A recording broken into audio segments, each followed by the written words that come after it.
Have you ever written yourself into a corner? If you have, you'll understand that it's a very frustrating problem to run into. But there are solutions to it. The Yakuza series has an example of one. That example is a whole ass character, and his name is the Florist of Sai. Whenever the writers couldn't figure out how to push the plot forward, they'd make Kiryu go to a place called Purgatory to see the Florist of Sai, who would then give an exposition drop to Kiryu and the player. You've probably noticed that I said all of that in the past tense, and I'll tell you why. The last Yakuza game the Florist appeared in was Yakuza 5, a game that came out in 2012. 2012 was almost 13 years ago. Now, given that we have that information, the question we must then ask ourselves is why? Why has it been so long since the Florist has made an appearance in a Yakuza game? Well, I think in order to answer that question, we have to examine the role the Florist has played throughout the Yakuza games he's appeared in. And that's exactly what I'm gonna do, so let's just get to it. Sai no Haniya is what this character's name is in Japanese. This name is taken from the Japanese phrase for purgatory, which is Sai no Kawara. All they did was replace Kawara with Hanaya. Haniya meaning florist. Now, what relation does this have to the actual character? Purgatory is often described as the place between heaven and hell, or life and death. A florist is someone who sells flowers. Now, the role the florist plays in all of the Yakuza games he's appeared in is that of an exposition dumper or an info dealer. Now, how does that relate to the place between heaven and hell and selling flowers? Well, according to the Yakuza wiki, as a corrupt police officer, he leaked police info for money. He earned his moniker, the Florist of Sai, as he provided his information through flower bouquets. So that explains the florist part of his name. Aside from that, this dude doesn't have much of a substantial backstory, but it's not totally non-existent. According to Date, he used to be one of the most corrupt police officers in the Tokyo police force. あいつは元警官だ。警察の情報を横流ししてたのを俺が告発したんだ。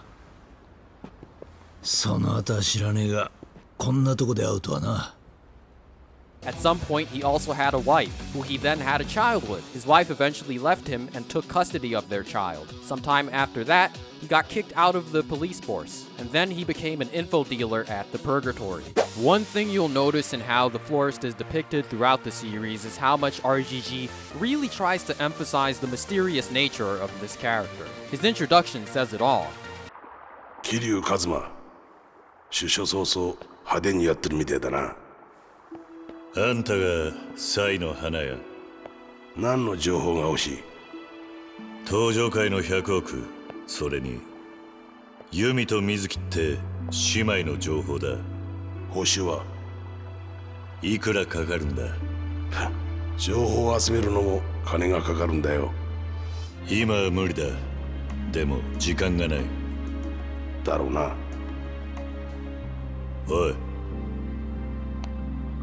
おい、10年前堂島の竜って言や相当なもんだった。俺はヤクザってのが死ぬほど嫌いでな。だが情報屋ってのはとどのつまり覗き趣味でよ。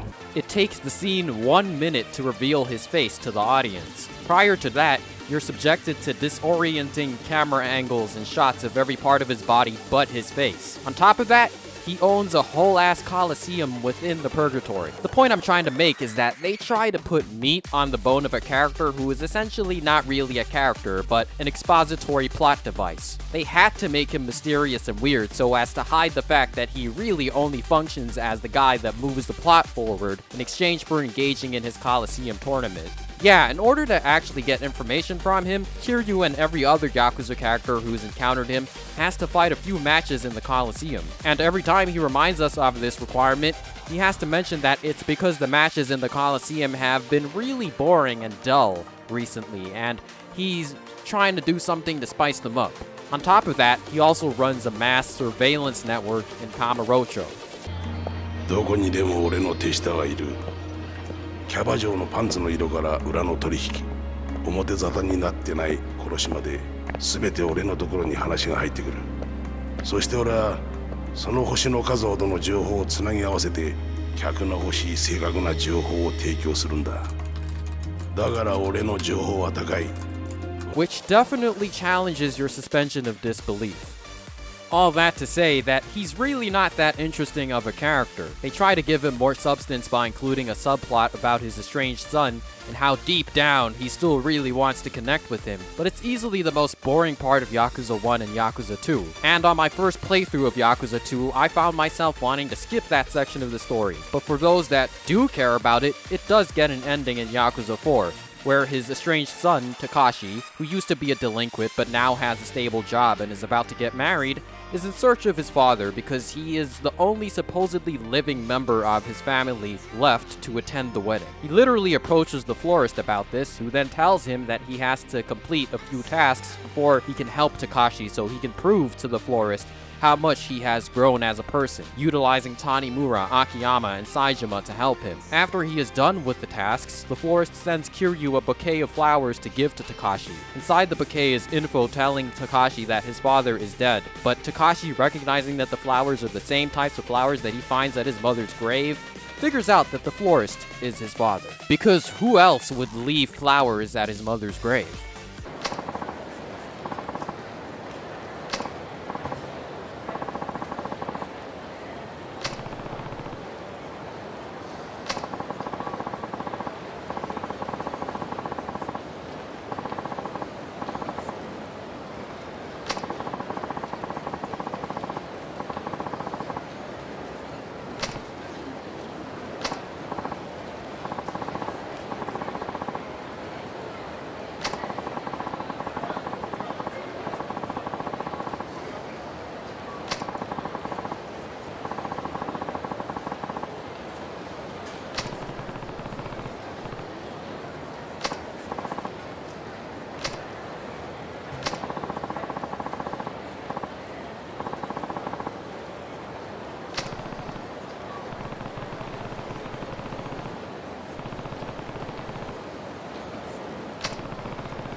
Definitely not one of Yakuza's best subplots, but I know there's someone out there who appreciates this, so shoutouts to them. But my opinion on the florist isn't completely negative. He is the main reason the two best scenes in Yakuza 4 even happen. The one where Saejima loses his temper at the Coliseum crowd for encouraging him to murder his opponent.